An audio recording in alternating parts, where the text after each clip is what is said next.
გამოსვლის შემდეგ კომედიის შემსახიობებთან თუ მეგობრობ? ეხლა რომ დავფიქრდე, საბოლოო ჯამში შედეგამდე მივედი, რომ მომიწია ჩემი მეგობრებისთვის უარის თქმა, იმიტომ რომ ჯიდეში რა მოხდა? გამჯობინე ადამიანებთან კარგი ურთიერთობა დამჩნდა, წამოვედი ჩემი ნებასურვილით. ესეთი მინი ანონსს გავაკეთებ. სრულიად კარტებს ვერ გაგიხსნით. სოციმედიის სერიალი იქნება და YouTube სერიალებისგან განსხვავებული, უფრო მაღალი დონე. მოგესალმებით მეგობრებო, ეს გადაცემა დიდი კვიზია, მე კი გიორგი კოკაია ვარ. დღეს ჩვენი სტუმარია ამიკო ჩოხარაძე. ამიკო გამარჯობა. გამარჯობა, მოგესალმებით, მივესალმები, რა თქმა უნდა, არაჩვეულებრივ წამყვანს, მივესალმები არაჩვეულებრივ ჯგუფს და მივესალმები არაჩვეულებრივ მაყურებელს, თქვენს გამომწერებს. გამოიწერეთ ეს არაჩვეულებრივი არხი, გამოიწერეთ ეს გადაცემა და უყურეთ აუცილებლად სულ, იმიტომ რომ ძალიან საინტერესო და კარგი სტუმრები ყავს. გაიხარე, დიდი მე მადლობა. რა შუაში ვიყავი ამ სასტუმროდ, მაგრამ კარგები გყავთ ხოლმე. დიდი მადლობა რომ ესტუმრე დღეს. გაიხარ, შემოგები. გადავიდეთ უშუალოდ კითხვებზე. და სადა ვარ? მაინტერესებს შენი პირველი ნაბიჯი, როგორ იყო? სცენაზე რო გამოხვედით, თუ გახსოვს შენი ემოციები რა? რა ემოციებს დაგეუფლა? სცენაზე ჩემი პირველი ნაბიჯები, ეგრე ვთქვათ, განაპირობა მაიკლ ჯექსონმა. მაიკლ კი, ჯექსონმა? მაიკლ ჯექსონი იყო ჩემი ინსპირაცია იმისთვის, რომ მე სცენაზე დამდგარიყავი და ან მემღერა, ან მეცეკვა, ან ასე შემდეგ და ასე შემდეგ. მოკლედ სცენაზე დგომა და შოუ ბიზნესი შემაყვარა ესე რომ და კერძოდ ეს იუმორის მხარე? იუმორის მხარე დაიძრა უფრო როდესაც სტუდენტი ვიყავი. ეს იყო 2004 წელი. მაშინ ჩავაბარე პირველ კურსზე. მე პროფესიით გახლავართ გემწამყვანი ფაკულტეტი დავამთავრე და მეზღვაური ვარ პროფესიით, თავის სერტიფიკატებით ყველაფერს, მაგრამ ერთის არ გიმუშავია სავარაუდოდ? არ წავედი, ხო, იმიტომ რომ მერჩვენა ხმელეთზე 20 ლარი ვიდრე გემზე. ასე რომ საბოლოო ჯამში ისე გამოვიდა, რომ ესაც სტუდენტი ვიყავი, ძალიან აქტუალური თემა იყო იმ პერიოდში მანსანკანი და შესაბამისად ჩავერთი ამ ორონტრიალში და რადგანაც ეს ყველაფერი ხდებოდა სცენაზე, სადაც შემეძლო მემღერა, მეცეკვა და ასე შემდეგ და იუმორი კიდევ ერთ-ერთი ჩემი მხარე იყო. იუმორის ნიჭი ანუ მქონდა იქამდე? არც მიცდია მანამდე, ანუ ყოველთვის მქონდა მცდელობა ბავშვობიდან უფრო სიმღერა და ცეკვა. შესაბამისად, ანუ გითხარი კიდევაც, რომ საზღვაო აკადემიაში მაშინ დაიწყო შიდა საფაკულტეტო ჩემპიონატი იყო, როგორც ხდება ხოლმე და მოვხვდი მე საზღვაო აკადემიის ნაკრებში, ჭყალებში ეგრე რომ ვთქვათ, მე ჩატარდა აჭარის ჩემპიონატი და აჭარის ჩემპიონი გავხდით, მე საქართველოს ჩემპიონატი ბატონ ნიკა მახვილაძეს ასტამას მიყავდა პერიოდში და საქართველოს ჩემპიონები გავხდით, მაშინ დავემატე ბათუმის სახელმწიფო უნივერსიტეტის გუნდს რეზერვისტებს ფინალში და ძალიან ესეთი მსუყე და ძლიერი ნომრები მქონდა, მახსოვს ამ ნომრებზე დღემდეც კი ლაპარაკობენ. ლუჩანო პავაროტის ჩემებური ვერსია მქონდა და ეგრეთ წოდებული სკამების ჩხუბი. და კიდევ ასეთ მუსიკალური ნომერიც ხო, მოკლედ განაპირობა რაღაცეებმა, რომ ჩვენ გავხდით ჩემპიონები და რა თქმა უნდა, არაჩვეულებრივი გუნდი იყო რეზერვისტები, რომლებიც არაჩვეულებრივ იუმორს თავაზობდნენ მაყურებელს. შესაბამისად, ამ მანსანკანის შემდეგ წავედით საქართველოს ნაკრებში მოვხდი, თამაშობდი უმაღლეს ლიგას, პრემიერ ლიგის ჩემპიონი გავხდით. მუსიკალური ფესტივალი მანსანკანის ავიღეთ კივინი. ახსოვს? კი მე ბატონო. პატარა ვიყავი მაშინ, მაგრამ ახსოვს ეს ისეთი იყო ამბავი. 2013 წელი 14. ანუ 14 წელი. კი, 14 წელი. მე ვიცი რომ მქონდა რუსული ტელეკომპანიებიდან შემოთავაზებები. კი, იყო ეგეთი მომენტები. მან რა მოხდა? აი, რატო თქვი უარი თუ რატო აირიდე? ეს როგორ რაღაცა იყო იმ პერიოდში საქართველოში ჩამოვედი, შემოთავაზება გამიკეთა ნოე სულაბერიძემ ცეკვავენ ვარსკვლავებში, სადაც წარმატებას მივაღწიე, გავიმარჯვე, არა მხოლოდ ჩემი და არაჩვეულებრივი ჯულიანა ბარგნარის დახმარებით, არამედ აი იმ დიდი არმიით და ძალიან მაგარი და ჩემთვის უსაყვარლესი გულშემატკივრებით და გვერდში მდგომი ადამიანებით მივაღწიე წარმატებას და გავხდი ამ ძალიან დიდი პროექტის გამარჯვებული. შესაბამისად, შემდეგ წამოვიდა შემოთავაზებები, რომ საქართველოში გადაცემაში წამყვანი ყოფილიყავი და ასე შემდეგ, როგორც ხდება ხოლმე და რა თქმა უნდა, როგორც ნამდვილმა ქართულმა აჭარელმა ადამიანმა გადაწყვიტა ჩემს სამშობლოში ყოფნა ვიდრე ნებისმიერ სხვა ქვეყანაში და ну დღემდე აქ ვარ და დღემდე ვცდილობ რომ ჩემი ქვეყნიდან არ წავიდე და აქ მივახციო იმაზე უფრო მეტ წარმატებას ვიდრე მიღწეული მაქვს. მე კიდევ ვთვლი რომ ჯერჯერობით იმ წარმატებას არ მაქვს მიღწეული რაც სურვილი მაქვს. შენი მაქსიმუმი რაც არის, ხო? ხო, ну ჯერ არ არის ჩემი მაქსიმუმი. შენი დაწერილი პირველი ხუმრობა თუ გახსოვს? ჩემი დაწერილი პირველი ხუმრობა ეგრე ნამდვილად არ მახსოვს. აი რაც მახსოვს, იქედან ერთ-ერთი ჩემი დაწერილი პირველი ეგეთი მასშტაბური იყო ლუჩანო პავაროტი. იუმორი შენთვის თავდაცვაა თუ თავდასხმა? თვითგადარჩენა. თვითგადარჩენა. კი, იცი როგორი რაღაცა არის, ამ თავდაცვაშიც გამოიყენება იუმორი, თავდასხმაშიც გამოიყენება, უხერხული სიტუაციიდან თავდასაზრუნათაც გამოიყენება. ანუ ზოგადად მე ვთვლი რომ იუმორი ძალიან კარგი რაღაცა არის ადამიანების შესაცნობადაც და ზოგადად პრობლემიდან სუფთად გამოსვლისთვის. კი ბატონო. და უყოდ გააჩნია ახლა თავისთავად თუ დამნაშავე ხარ რაღაც პრობლემაში იუმორიც ვერ გაგვშველეს. შავი იუმორი თუ მოგწონს? ყველა იუმორი მომწონს აბსოლუტურად. შავი იუმორს თუ აქვს ზღვარი რა? იცი რა არის, ზოგადად ჩვეულებრივ იუმორსაც თავისი ზღვარი აქვს. როგორც ჩვეულებრივ იუმორს, ისევე შავი იუმორი, თეთრი იუმორი, რავი არსებობს ბილწი იუმორი, უხერხული იუმორი და შეგვიძლია ბევრ მარტივ მომრავლებად დავყოთ იუმორი, მაგრამ მე ვთვლი რომ იუმორსაც თავისი საზღვარი და ჩარჩოები აქვს, ეს დამოკიდებულია ადამიანის მორალზე, მაგალითად, აი ეს მორალის საზღვრები არ უნდა დაინგრეს, რომ უკვე სასაცილო აღარ იქნება. ხო, მე ვფიქრობ, რომ ადამიანებს რაღაც ჩვენი წესები გვაქვს, რომელიც არ წერია, მაგრამ ყველა ვიცით. არიან ადამიანები, ვინც ამ იუმორს თითქოს და აბიჯებენ და ამით რაღაცას ამბობენ. იცი როგორ რაღაც მანდ მე ვთვლი, რომ ალბათ იუმორი კარგად არ იცის და მაგიტო. ის უფრო მარტივია. რომ რაღაცას გადააბიჯო. რა თქმა უნდა, რაღაც როგორც ჩვეულებრივ ცხოვრებაში რაღაც აშენება გაცილებით რთულია და დანგრევა ძალიან მარტივი არის. შესაბამისად, ეგ ცხოვრებაში ყველა ლოგიკაში ეგრე მოყვება რა. და იუმორშიც ეგეთი ამბავი არის რა. ნუ თუ არ შეგიძლია ხუმრობა, არ უნდა იხუმრო. რო უხერხულ მდგომარეობაში არ ჩავარდე, თუ გინდ მარტო იმიტომ, რომ ხვის მორალსაც რო არ შეეხო, შენ თვითონ რო უხერხულად არ იგზნო თავი. თუ არ შეგიძლია და გაჩერე და სხვისი იუმორით დატკბე. კი ბატონო. უხერხული მომენტი თუ ქონია ხუმრობა რო თქვი და არავინ არ გაიცინო. ვიცი რა არის, აი ეგ ბევრჯერ შეიძლება ეგეთი ადამიანს ცხოვრებაში მოგივიდეს. მე მეხმარება იუმორი იმაში, რომ შეიძლება ისეთი ხუმრობა ვთქვი და თქვათ ვერ გაიცინეს და მაგ დროს იმპროვიზაციას ვთავრო. რა თქმა უნდა გაიცინოს საბოლოო ჯამში. ნუ გამოსავალი არ დამიტოვებია, ბოლოს მაინც ეცნება. შუა კამათშიც კი. შუა კამათშიც კი? რომელ გადაცემას არ წაიყვანდი არასდროს? რავი, აი მაგალითად არ წავიყვანდი მოამბეს. საინფორმაციო თოქ-შოუს არ წავიყვანდი პოლიტიკურს არ რაღაც ეგეთს არა ხო. აი რაც უფრო ჩემს საქმიანობასთან და ხასიათს. და თამაში შეგიძლია რომ ითამაშო და წაიყვანო. მე მაქვს რაღაცები ნანახი შენ და კი, რა თქმა უნდა, ბევრი ადამიანის შესაძლებლობას ზოგადად ზღვარი არ აქვს და არის რაღაცები, რაც გიხდება და არ გიხდება. თუ არა მეც შემიძლია პირობითად გეუბნები ჩავიცვა და უშუალოდ ძალიან ჩაჩაჩული შარვალი, მაგრამ ჩემი სიმაღლის გამო არ მიხდება და ამიტომ ვიცავ ჩვეულებრივ შარვალს. რაღაცა უნდა მოიხდინო რა. კი ბატონო. რომელი აპლიკაცია იქნებოდა? რომელი აპლიკაცია ვიქნებოდი? რო ყოფილიყავი აპლიკაცია? კი ბატონო. რა ვიცი, ალბათ ბევრ აპლიკაციაში ხედავ ჩემ თავს. შეიძლება ყოფილიყავი TikTok-ი, ან შეიძლება უფრო Shazam-ი. Shazam-ი? TikTok-ი რატო?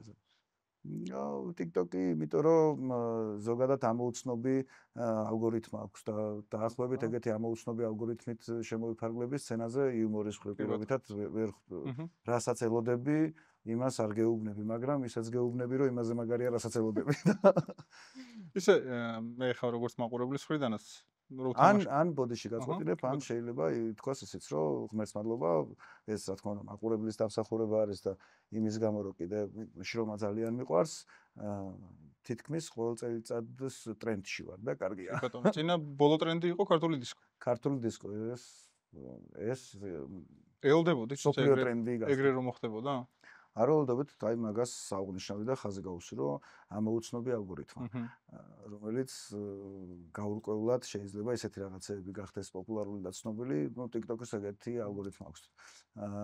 ქართულმა დისკომ ფაქტიურად თამამად შეიძლება ითქვას, რომ ისტორია დაწერა იმ მხრივ, რომ საქართველოში არც ერთ ვიდეოს და არც მუსიკას პირობითად ვამბობ, ტრეკს ნებისმიერს არ აქვს ამდენი ნახვა და მოსმენა, რაც გააკეთა ქართულმა დისკომ.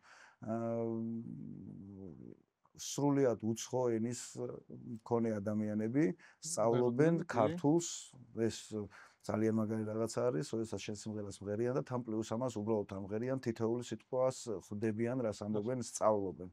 და როდესაც უცხოეთში კონცერტები გქონდა, შესაბამისად არ ამხოლოდ ბევრს უთქვას, რომ აი ესენი მარტო DST-ს ქვეყნები თუ რაღაც ჩვენ ევროპაშიც გქონდა კონცერტი, ჩვენ სამეზობლო ქვეყნებშიც გქონდა კონცერტი, მიუხედავად იმისა, რომ ძალიან ჩემთვისაც კი ამოუცნობი იყო და რატო საიდან სად და ასე შემდეგ და ცოტათი განსხვავებული ქვეყანა არის თურქეთი, პირობითად თურქეთშიც გქონია კონცერტი და მოთხოვნა იყო კიდე ერთ-ერთი ყველაზე მრავალრიცხოვანი ქვეყნიდან ინდოეთში უნდათ ჩვენი კონცერტი, ხო ეს მერე უკვე რაღაც კომუნიკაცია ვეღარ ჩამოყალიბდა კარგად რაღაცები სხვადასხვა ერთი კვირით წინ ვიყავი რომში ტაქსით ვგზავრობდი რა მივქირავდი ტაქსი და ტაქსიში იყო ჩართული.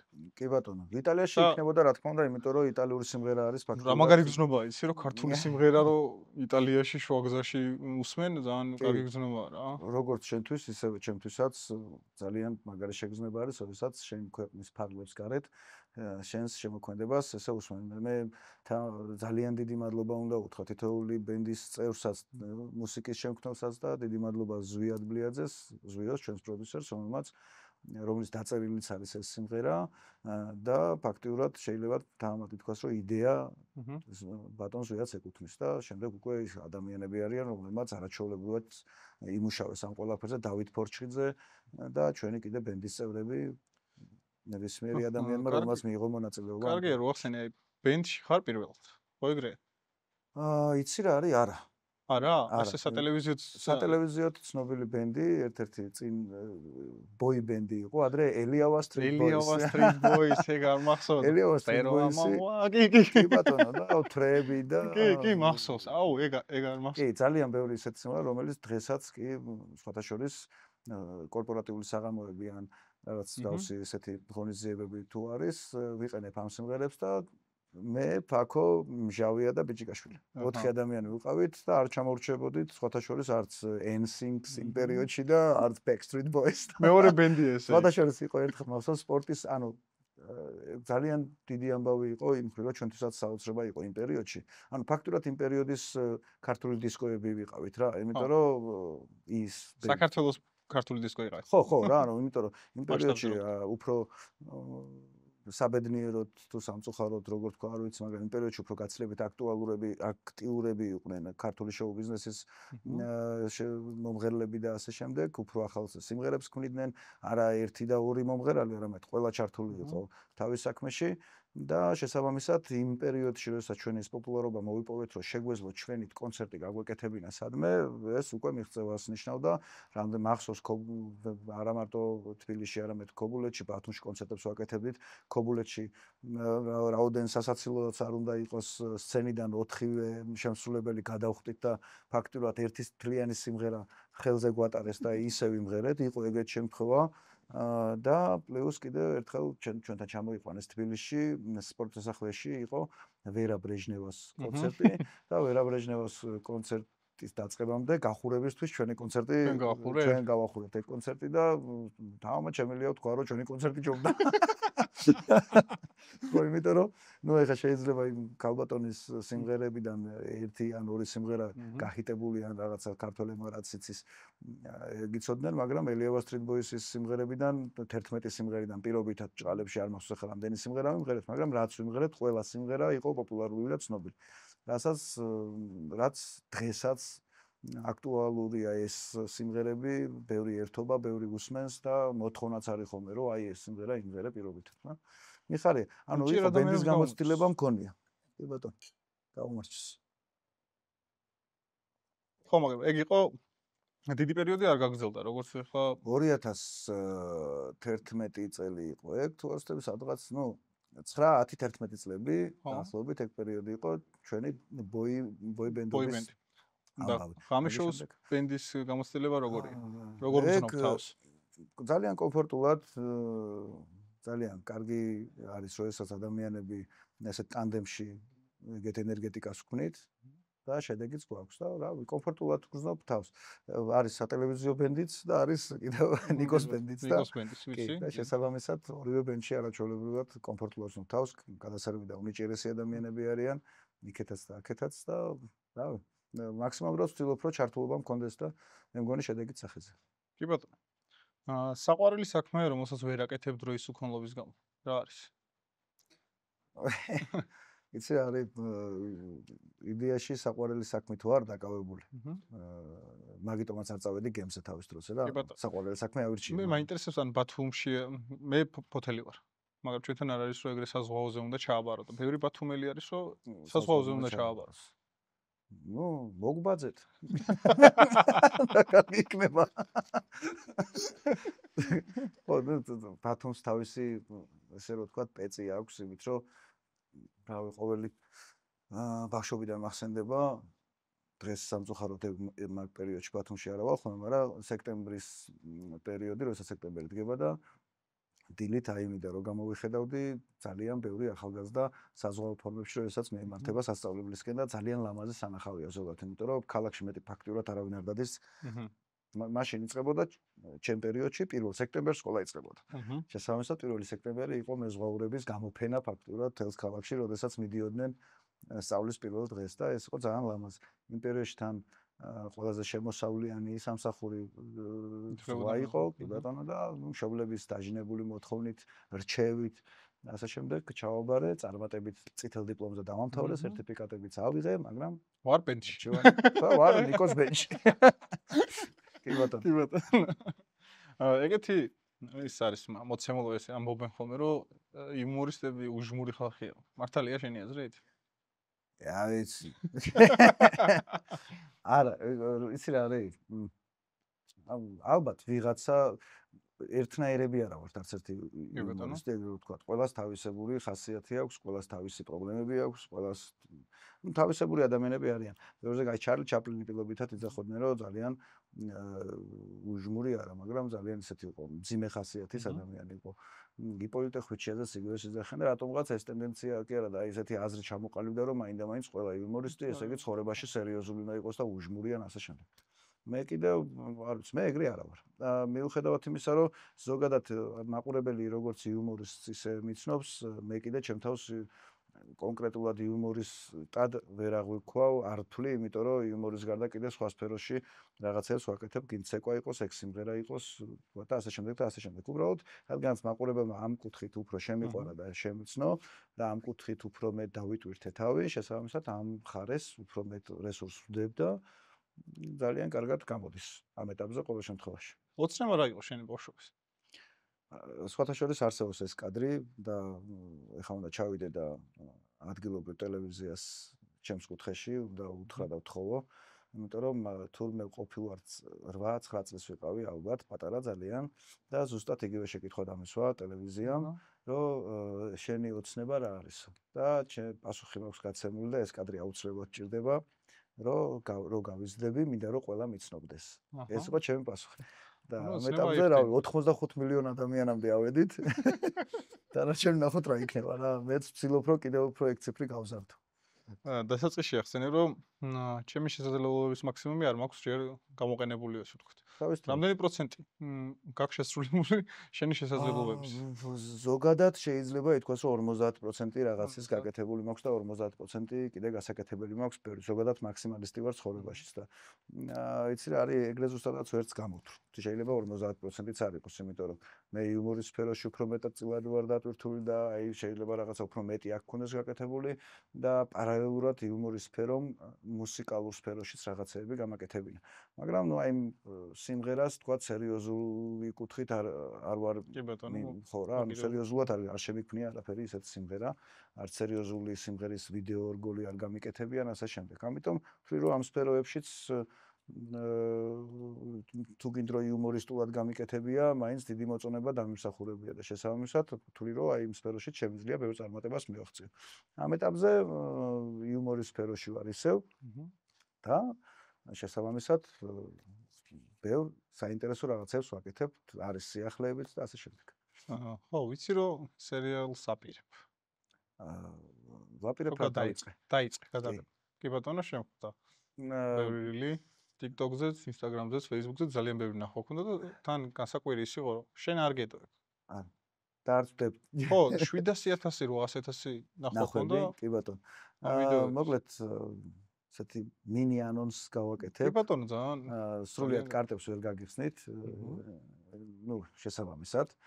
ეს სურპრიზად უნდა დავტოვო, იმიტომ რომ ვუფრთხილდები ჩვენი მაყურებლის ემოციებსაც და მინდა რომ ეს დიდი ემოცია ერთ ბაშად მიიღონ. ვაკეთებთ სერიალს არაჩვეულებრივ გუნდთან ერთად. ზუხა ზურავასაძე, სერგო ეგოიანი, არაჩვეულებრივი ბიჭები, ჩვენ სამ ადამიანმა გადავწყვიტეთ, რომ გავუკეთებინა იუმორისტული სერიალი. Ну, რადგანაც ტრენდში არის და ტრენდული არის დღესდღეობით სერიალები, YouTube-ზე განსაკუთრებით, კი, YouTube სერიალები და ყველას თავისებური სტილი აქვს. ზოგადად გემოვნებაზე არ დაობენ, მაგრამ თუ ჩაურმავდები, კაკრას გემოვნებას დაობენ. კი, რა თქმა უნდა. ხო, ყველაზე მეტს. ყველას ჩემი მეგობრები არიან ისინი, ვინც დღესდღეობით სოციმედიაში აქტიურები არიან, შენის ჩათვლით და რაც შეეხება სერიალებს, ტრენდული სერიალები აქვთ და ძალიან ცნობილი და ციფრები თავისას საუბრობენ და უყურებენ და მაყურებლებში ძალიან პოპულარულები არიან. აქედან გამომდინარე, ჩემთან წამოვიდა ეგ შეკითხვები, რომ აი ხო არ გააკეთებ რამეს და მოდი ერთად გავაკეთოთ და ასე შემდეგ და ნუ საბოლოო ჯამში შედეგამდე მივედი, რომ მომიწია ჩემი მეგობრებისთვის უარის თქმა, იმიტომ რომ როდესაც მე დავიწყე სატელევიზიო მოღვაწეობა იმ პერიოდში სოციმედია არ იყო ისეთი აქტიური და ისეთი ძლიერი, როგორც დღეს არის. მაშინდელი წარმოდგენით, ჩემთვის სოციმედია იყო რაღაცა პატარა სკოლა, იმისთვის რომ აი ამ უმაღლესში მომხდარიყავი და დღეს უკვე სოციმედიამ დაჯაბნა, ესე რომ ვთქვა, ტელევიზია, კიდევ ერთხელ განმეორდები, რომ ციფრები თავისას საუბრობს და ინტერესი მეტი წამოვიდა ჩემგან და მინდოდა რომ რაღაცა განსაკუთრებული სხვანაირი გამეკეთებინა. ამიტომ რასაც ახლა ჩვენ მოვეჭიდეთ, ეს ახალი შექმნილი გუნდი, ესე რომ ვთქვათ, პროდაქშენი, ისეთ დიდ რაღაცას მოვეჭიდეთ, რომ ანალოგი საქართველოში არ არსებობს. ანუ ეს დაფა ფაქტიურად სერიალი არის, მიუხედავად იმისა, რომ ეს არის სერიალი, სოციმედიის სერიალი, YouTube სერიალი არის, მაინც, ნუ, აი მაყურებელს არ ექნება იმის საშუალება, რომ შეადაროს სხვა სერიალს. იმიტომ რომ განსხვავებული იქნება ეს ხარისხითაც, განსხვავებული იქნება რეჟისორული ხედვითაც, განსხვავებული იქნება სცენარულად. ნუ აი მაგალითისთვის ახლა YouTube სერიალებს აქვს იმის საშუალება, რომ დაუშვათ ცენზურა არ დაიცვას პირობითად რა. ნუ კიდევ ერთხელ ვამბობ, რომ გემოვნებაზე არ დაობენ და ყოველს თავისი მაყურებელი ყავს, მაგრამ მე ვთვლი, რომ სოციმედია ამჭირდება იმისთვის, რომ მე პოპულარობა მოვიპოვო და რადგანაც უკვე მაყურებლებში ცნობადი ვარ და ოჯახებით მიყურებდნენ აქამდეც, შესაბამისად მინდა ისეთ პროექტს ვაკეთებ, სადაც ცენზურა მაქსიმალურად დაცული იქნება და ამ სერიალს შეუძლია უყუროს როგორც 2 წლის ლიზიმ, ასევე 90 წლის ნანა ბებომაც ანუ ოჯახთან ერთად არ მოგერიდება ყურება რა. ანუ ტელევიზიას არ განიხილავ, იქნება ეს სოციალურ არა, ეს იქნება ხო, სოციმედიის სერიალი იქნება და YouTube სერიალებისგან განსხვავებული, უფრო მაღალი დონე თამამად შემიძლია ვთქვა, რომ Netflix არ ჩამოვუვარდებით. Netflix არ ჩამოვუვარდებით. დიდი განაცხადია ძალიან. კი. როდის უნდა ველოდოთ მიახლოებით? პერიოდი მაინც დაახლოებით ამ სიამოვნებას მაყურებელი და მეც მათ შორის და ყველა მივიღებთ ზაფხულის პერიოდში, ივნისის დასაწყისში ჩაეშვება უკვე პრომო ვიდეო რგოლი ანონსის სახით და შემდეგ 1-2 კვირის მერე პირველი სერია და ასე მიყვება. კვირაში ერთი სერია იქნება და დანარჩენებს აღარ გავხსნი კარტებს სეზონში რამდენი იქნება და ასე შეგახსენი და რაც მოგვიყევი. ნუ ძალიან საინტერესოა. კი ბატონო, Netflix არ ჩამოუვარდება ეს. კი, განაცხადია ძალიან დიდი. საქართველოში ბევრისთვის მაგალითად, როდესაც მიდიოდით ადამიანებთან ამ შემოთავაზებით, ცოტა ესასაცილოებოდა და რაღაც ეგონა რომ ამბიციებით ან რაღაცებით საუბრობთ, მაგრამ იმ პროდაქშენის ნამუშევრები თავისას ამბობს, ვისთან ერთადაც მე ახლა Happy Dream Production-ი, არის ესეთი პროდაქშენი, არაჩვეულებრივი ბიჭები, რომლებსაც ძალიან ძვირადღირებული და დიდი პორტფოლიო აქვთ, არა მხოლოდ ფილმის, არამედ სარეკლამო ვიდეო რგოლები საიმიჯო, კლიპები სიმღერის კლიპები და ასე შემდეგ და ასე შემდეგ. მოკლედ ყველა აი ამ განხრით ნამუშევარი აქვს და შეფასებულია ეს ადამიანები. ჰქონდათ Netflix-თან ურთიერთობა, კომუნიკაცია იმისთვის, რომ მათი ნამუშევარი გაყიდულიყო და ასე შემდეგ და მოკლედ ძალიან ესეთი სერიოზული ჯგუფი, რომლების საშუალებითაც, ისინი ჩემი საშუალებით, მე მათი საშუალებით გავერთიანეთ, გავაკეთეთ ერთი არაჩვეულებრივი პროდაქშენი, რასაც ქვია Smile Factory და Smile Factory აკეთებს აი ამ არაჩვეულებრივ სერიალს, სადაც თქვენ იხილავთ ზუსტად აი იმას, რასაც ახლა მე ვლაპარაკობ. წარმატებები Smile Factory-ს მაშინ და თქვენს პირველ სერიალს ახლა რომელსაც ზაფხულში ვიხილავთ. კი. ძალიან ბევრ ციფრს გისურვებ, ესე ვთქვათ, იმიტომ რომ სოციალიაში მთავარი ციფრებია. თქვენზეა, მაყურებელზეა დამოკიდებული, ჩვენ ამ პროდუქტში, ამ პროექტში ძალიან დიდ ენერგიას სულს, გულს და მართლა ძალიან დიდ საკუთარ თავს ვდებთ, აი ფსონად, ეგრე ვთქვათ. და რავი, ღმერთით გაამართლებს და ისეთ კარგ რაღაცას ვაკეთებთ, არავის არ ეწყინება, პირიქით სიცილისთვის ვაკეთებთ, ღიმილისთვის ვაკეთებთ და თქვენი გვერდში დგომა იმ მომენტში იქნება ერთ-ერთი რამ, რომ უყუროთ და ის სიამოვნოთ. მეტი არაფერი. წარმატებებს გისურვებ კიდევ ერთხელ. გაიხართ, მადლობა. რა უფრო რთულია, გააცინო უცხო ადამიანი თუ საკუთარი თავი გააცინო, როცა პრობლემები გაქვს? იცი რა არის მთელი ჩემი კარიერული ცხოვრება, ეგრე ვთქვათ, იუმორის სფეროში, ზუსტად ის არის, რომ უცხო ადამიანებს ვაცინებ. ანუ ეგ ჩემთვის უცხო არ არის და საკუთარი თავი, როდესაც დაუშვათ არ ახარ იმ ხასიათზე და ცუდად ხარ, ვთქვათ და რაღაც შეიძლება ისეთ ცუდად იყო, რომ პირობითად ფსიქოზი დაგემართოს და უბრალოდ სიცილს იწყებ არაადეკვატურად, ეგეც შეიძლება იყოს. ნერვებმა იცის მსგავსი რაღაცები.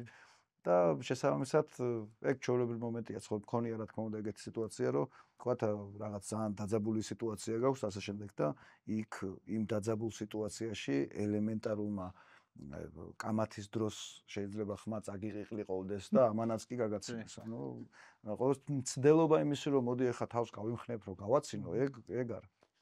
ფართო მასშტაბმა ესე ვთქვათ ქართულების მაყურებელზე მაქვს საუბარი, გაგიცნო კომედი შოუდან. კი. წამოსვლის შემდეგ კომედი შოუს მსახიობებთან თუ მეგობრობ?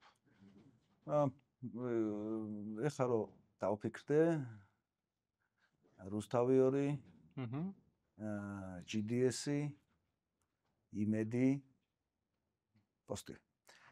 ხა დღესდღეობით პოსტივზე ვარ ბენდში.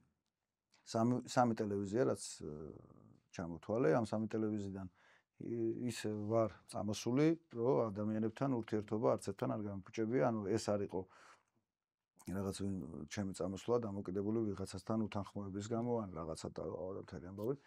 იყო გარკვეული სიტუაციები, ნუ რუსთავიოში თავიდან პირველად რო წამოვედი, იქ უკვე ადამიანებზე კი არა და ცოტა სხვა ვითარება იყო, სხვა სიტუაცია იყო და თლიან ну არ მინდა დავკონკრეტდე, გითხარი კიდევაც რომ ერთ-ერთი რაც არ მომინდება არის პოლიტიკური თოქ-შოუს და გადაცემის სახვანე, შესაბამისად ამ თემატიკას არ ვეხები ხო. და ადამიანებთან დღემდე მაქვს ურთიერთობა, რა თქმა უნდა, შეიძლება იგივე ურთიერთობა აღარ მქონდეს, რა ურთიერთობაც მქონდა, მაგრამ ყოველ შემთხვევაში არ დამიტოვებია ისეთი კვალი, რომ სადღაც ქუჩაზე გადავდიოდეთ და იმის გამო, რომ ერთმანეთს არ შევხვდეთ, აი ეგეთი სიტუაცია არავისთან არ დამიტოვებია. და რა ვიცი, მე მგონი კარგიც გამიკეთებია მაგით. ძალიან, კი ბატონო. კი. ყველა ვიცით რომ ძალიან ნიჭიერი ხარ და ამაზე ვსაუბრობთ 20 წუთია მინიმუმ. მადლობა. რა ნიჭს დაიმატებდი? რა ნიჭს დავიმატებდი? რომელი ნიჭის ნაკლებობას განიცდი? მე მაგალითად ვფიქრობ და ძალიან მინდა, კი, ჯიგარი ხარ, კარგი კითხვა და ანუ მაგ შემთხვევაში გეტყვი ეგეთ პასუხს რა. ძალიან ხშირად სახლში მჭირდება ხოლმე აი რაღაც კარის, რაღაცა გაფუჭდა, იქ დენსკვიტის ამბავი არის, იქ რაღაცა და ასე შემდეგ. და აი ვონკანიდან ჟურნალს ხო და აი 1000 ეგეთ წვრილმანი რაღაც სანტექნიკური რაღაცები. ცოტა შეზღუდული ვარ მაგ ამბავში, ცოტა აი ნერვი არ მყოფნის თუ რა არის, ну, მირჩევნია გამოვიძახო ვიღაცა და მივცე კონკრეტული თანხა იმისთვის, რომ ეგ გააკეთოს, ვიდრე მე ჩაუждე და ის რაღაცები მოხდა. ალბათ შეიძლება მაგაშიც რაღაცა ნიჭი გამაჩნია, მაგრამ ვერ უждებ. ну, არ არის ჩემი რა. აი ამ მაგნიჩს დავიმატებდი. ანუ სანტექნიკის ნიჭს დაიმატებდი მხოლოდ. სანტექნიკა მშენებლობა, რაღაცა ეგეთი, რომ რა ვიცი, მაგის ნიჭი რომ მქონდეს, ალბათ მშენებლობის ბიზნესში ჩავერთვებოდი და რაღაცას ვიზავდი კარგს. პლუს მაგ სამსახურსაც დაიმატებდი. კი. საუკეთესო სამსახური რომელი იყო შენთვის, სადაც გიმუშავია? საუკეთესო სამსახური, სადაც მიმუშავია. ყველას თავისი ხიბლი ქონდა რა, თავის დროზე. და თამამად შემიძლია ვთქვა, რომ ყველა ჩემთვის იმ მომენტში, როდესაც მუშაობდი, ყველა საყვარელი სამსახური იყო. მაგალითად ერთ-ერთ სამსახურს უფრო წინა პლანზე წამოვწევდი, ეს იყო GDS პერიოდი, სადაც იმიტომ იყო ერთ-ერთი უსაყვარლესი, იმიტომ რომ მუშაობდით like Google-ი. თან პლუს ამას შესაძლებლობა უფრო მეტი და რესურსი უფრო მეტი იყო და პირველი სამუშაო ადგილი იყო, სამუშაო ადგილი ბჭყალებში, იმიტომ რომ ჩვენ მეგობრულად და ძალიან ახლო ურთიერთობებით დავიწყეთ ეს ყველაფერი, GDS-იც ჩვენ ჩამოვაყალიბეთ, მოვიფიქრეთ და რავი, ეს პირველი აგურები ერთად ამ ადამიანებთან ერთად ვინც იმ პერიოდში გვიყავით, გვერდში დგომით გავაკეთეთ ყველაფერი და პირველი ესეთი ფართომასშტაბიანი ან დიდი რესურსის პროექტზე მუშაობა იყო GDS. GDS-ზე დავიწყეთ, აი მაშინ დაგვეწყო სერიალი, რომელსაც ერქვა ცუდი ბიჭები. და სამწუხაროდ მე ვეღარ გაგზელდა, იმიტომ რომ ბევრი ხელშემშელი პირობა იყო. GDS-ში რა მოხდა? 1000 რაღაცა მოხდა. ჩვენზე დამოუკიდებელი რაღაცეები, რაც ჩვენ არ გვეხებოდა, ისეთი რაღაცები მოხდა და საბოლოო ჯამში ვამჯობინე ადამიანებთან კარგი ურთიერთობა დამჩნეოდა და წამოვედი ჩემი ნებასურვილით. წარმატებას უსურვე GDS და ბევრი წარმატებული პროექტი გაკეთდა, ჩემამდეც კეთდებოდა, ან ჩემამდე გულისხმობ, ჩემსი ყოფნის დროსაც კეთდებოდა და ჩემი წასვლის შემდეგაც GDS-ში არაჩვეულებრივი პროექტები გაკეთდა, მარტო ტიფლისი, რო თქვა, უძლიერესი და უგრძესი პროექტი. და იყო ასევე მუსიკალური პროექტები, დასახელება არ მახსოვს, მაგრამ ბერა მაგალითად გააკეთა ერთ-ერთი მუსიკალური პროექტი, სადაც ძალიან ბევრმა ადამიანმა თავი ეჩინა და ბევრ ადამიანს მიეცა იმის საშუალება, რაც მას სურდა. და ამისთვის ძალიან დიდი მადლობა ბერას, რომ მიცა ძალიან ბევრ ადამიანს და ბევრ ნიჭიერ ადამიანს იმის საშუალება, რომ თავის ცხოვრებაში რაღაცა დაემტკიცებინა და თავისთვის მაინც ყოველ შემთხვევაში. ბოლოში რო გავიდეთ. მე ყოველთვის ვკითხები სტუმრებს top 5-ს. Top 5? და მოდი იყოს top 5 კომედიური ფილმი. რას ურჩევდი ჩვენს მაყურებლებს? Top 5 კომედიური ფილმი. კომედიური ფილმები ძალიან მიყვარს. შენი არ არის ჯერ გამოსული სერიალი, თორე მაგით დაიწყებდი. არა, ეგეთი ამბიციურიც არ ვარ, ესა top 5-ში ჩავსვათ რაღაცა პროდუქტი. იყო ერთი, არ დავაკონკრეტებ, არ დავასახელებ ადამიანს, უბრალოდ ხუმრობით თქვით, რომ აი უცხო პლანეტელი რო ჩამოვიდეს და გითხრას, რომ 10 ადამიანი დამისახელე დედამიწაზე, ვის დაასახელებდიო რა, 10 ადამიანი რო კაცობრიობა შეისწავლოს. პირველი დაიწყო საკუთარი თავით და ძალიან გამეცნიერდა. თან ვეჩალიჩებოდით, რომ იქნებ აინშტაინის და არაო. აინშტაინი ამათში არაო. ოღონდ პირველი თავისით დაიწყო და ეგეთი ამბიციური ნამდვილად არა ვარ, ღმერთთან დამიფაროს. ყველაფერს აქვს თავისი ფორმა, ზომა, წონა და ასე შემდეგ. ვერ გავუკადნიერდები და ვერ ჩავისვალ თავს მაგ top 5-ში ჩემი პროექტებით. იმიტომ რომ სოფლიო დონის ადამიანები არსებობენ თავიანთი პროექტებით და ეს top 5 კომედიური ფილმი დავიწყოთ მე-5 ადგილით. მე-5 ადგილით? კარგი, მაშინ ქართულით არ დავიწყებ, პირველზე ქართულს დავაყენებ და დავიწყებ ნიღაბი. ნიღაბი, The Mask, რომელიც არაჩვეულებრივი ფილმი არის. დღესაც შეუძლია პატარა ბავშვმა ძალიან კარგი დრო გაატაროს და იმ პერიოდში კიდევ დიდებიც და ასაკიანებიც ვერთობოდით ამ ფილმზე. ჯიმ კერი არაჩვეულებრივი იუმორისტი. ჩემი უსაყვარლესი, ანუ ყველაზე მაგარი იუმორისტი დღეს, ვისაც მე ვთვლი, რომ არის ერთ-ერთი უძლიერესი იუმორისტი. ესე იგი, ნიღაბი, ასევე ამ ადამიანის ფილმი არის სულელი და უფრო სულელი. უმაგრესი ფილმი, სხვათა შორის პირველი სერია, პირველი ფილმი უფრო მომწონს ვიდრე მეორე. ხო, მეორე ნაწილი, იცი რა არის, ეს არის გემოვნების საკითხია მანდაც და ეს არის სუფთა ამერიკული იუმორი. ანუ ამერიკული გადაობებია, ეგრე რომ ვთქვა, ჭყალებში, როგორც ამერიკული ნამცხვარი არის ფილმი, ისიც ამერიკულ ტვინზეა გათვლილი, შესაბამისად ესე და მაინც პირველი უფრო ახლოს იყო ქართულ იუმორთან, ხო, რაღაცეებთან და ამიტომ ეს პირველი მეორე ფილმი, მესამე ფილმი ედი მერფი ძალიან მიყვარს ეს მსახიობი, ძალიან ბევრი ფილმი აქვს იუმორისტული, დულიტლი და ასე შემდეგ, მაგრამ მომწონს მოგზაურობა ამერიკაში. კი ბატონო. არაჩვეულებრივ მეორე ნაწილიცაა გამოსული, ისიც ძალიან მაგარია, მაგრამ პირველი ესეთი არ არის? კი ბატონო. ეგ რატო ხდება ხოლმე ეს? არ ვიცი. ვიცი რა არის იუმორის სფეროში, იუმორის განხრით არა, მაგრამ არის სხვა ფილმები, მაგალითად, რომლებსაც სხვადასხვა სერიები გადაუღია და უფრო ძლიერი და უფრო მაგარი ყოფილა. იუმორისტულ სფეროში არის ხოლმე, რომ როდესაც რაღაც დაბრუნდება, ისეთი აღარ არის რა, ეგ ადრე როგორ არ ვიცი, ვერ გეტყვი. მართლა არ ვიცი, მეც შენსავით მოლოდინში ვარ ხოლმე, რომ აი მაგარი იყოს და მე მიტყდება ხოლმე, რომ ესეც ძლიერი არის როგორც ფილმი.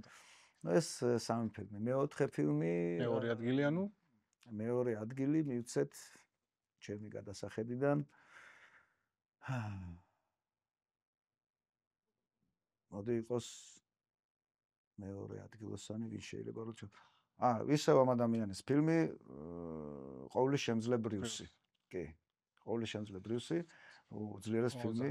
ძალიან. ბატონო და იცი რა არის ძალიან პატარა არეალი მომეცი. ანუ 5 ძალიან ცოტა არის, იმიტომ რომ ზოგადად ფილმების და სერიალების მანიაკი ვარ და ძალიან ბევრს. იუმორისტულში ადამ სენდლერის ფილმები ადამიანს ხო, ანუ შემიძლია ხო, მაგრამ რადგანაც ჯიმ კერი ჩემთვის ყველაზე პირველი არის, ამიტომ ის ფილმები უფრო პირველ ადგილზე მყავს, რა თქმა უნდა, ადამ სენდლერი ძალიან არაჩვეულებრივი იუმორისტი მსახიობია და ბევრი ფილმი აქვს ესეთი ძალიან მაგარი, თუ გინდ პულტი, ან ასე ცხოვრების პულტი არის ხო, ძალიან მაგარი. კი, ბევრი არის ეგეთი ფილმები, მაგრამ მოდი შევჯერდეთ ამ 4-ზე და პირველი ადგილი, რადგანაც ქართველი ვარ, რა ვიცი, ამ ადამიანის მე ვფიქრობ, რომ სად იყო ჯიმ კერი, როდესაც იყო იპოლიტე ხვიჩია. კი ბატონო. კი ბატონო, არის ასევე თენგიზ ჩატლაძე და ასე შემდეგ კიდე სხვა იუმორის სფეროს წარმომადგენლები ქართულ კინემატოგრაფიაში, მაგრამ იპოლიტე მაინც პირველია, ლეგენდარულია, ის თუ იყო მსოფლიოს თუ ყავდა პირობითა ჩარლი ჩაპლინი, საქართველოს ყავდა იპოლიტე ხვიჩია და პირველი ადგილი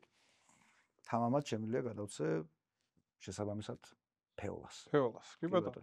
თან სპორტთან ახლოს არის, თან ქართველებს ფეხბურთი ხო ძალიან გვიყვარს. ამ მომენტში უფრო გვიყვარს. ამ მომენტში იცი რა არის? აი მაგაზეც მინდა ვთქვა, რომ ჩემი ბავშვობიდან დღემდე, ანუ ჩემი მახსოვრობა, რასაც ითვლის, დღემდე საქართველოში ფეხბურთი ყოველთვის იყო მაღალ დონეზე, მაღალ დონეზე რასგულისხმობ. სიყვარული ფეხბურთის მიმართ იყო უმაღლეს დონეზე. მაყურებელზე გვაქვს საუბარი.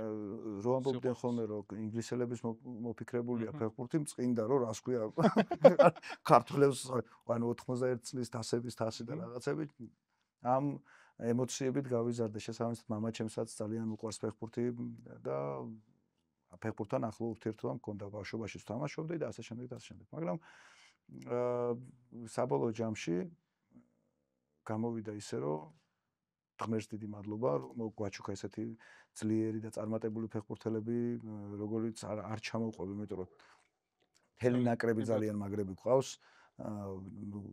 კვარა ფინალში არის. კი ბატონო. და ბოლოს ფინალამდე გავა ეს გადაცემა. კი, ხვალ. ასე რომ კვარას გულშემატკივრობთ. შესწრაფად მუშაობ. შესაბამისად მიქაუტაძე, კოჩორა, მამარდა, რავი, ბევრი ნამდვილად და ყველას წარმატებას უსურვებ და დიდი მადლობა ამ ადამიანებს, რომ აი ეს სიყვარული, რაც მთელი ისტორიის განმავლობაში მოგზევს ქართველებს, გაამართლეთ და სწორად გვყარებია ის თამაში და ის სპორტი, რომელშიც თქვენ აი ამ ხელა ენერგიას და ემოციას დებთ. ასე რომ, რა ვიცი რა, გამიხარდება სხვათა შორის ეს ადამიანები შენთანაც სტუმრად რომ მოვიდნენ. მე ძალიან გამიხარდება, კი ბატონო. მაქვს რამოდენიმესთან საუბარი და იქნება. ძალიან კარგია. კიდევ ერთხელ დიდი მადლობა. გვესტუმრე გადაცემაში. ძალიან ბევრი გეგმა გაქვს. პირიქით მომიწვია გადაცემაში. დიდი მადლობა, რომ ყურადღება მომაქციეთ. და დიდი მადლობა საერთოდ ზოგადად შენს გუნდს. ნახე პროდაქშენს. და პროდაქშენს და შენს მაყურებელს, რომელიც მიყურებს. წარმატებებს გისურვებ. გაიხარეთ. ბევრი გეგმა გაქვს, როგორც გავიგე ამ ინტერვიუთი და ყველა გეგმა ისე აგესრულებინა, როგორც შენ გინდა. გაიხარეთ. მადლობა. წარმატებები თქვენ. ეს იყო ინტერვიუ ამიკო ჩოხარაძესთან.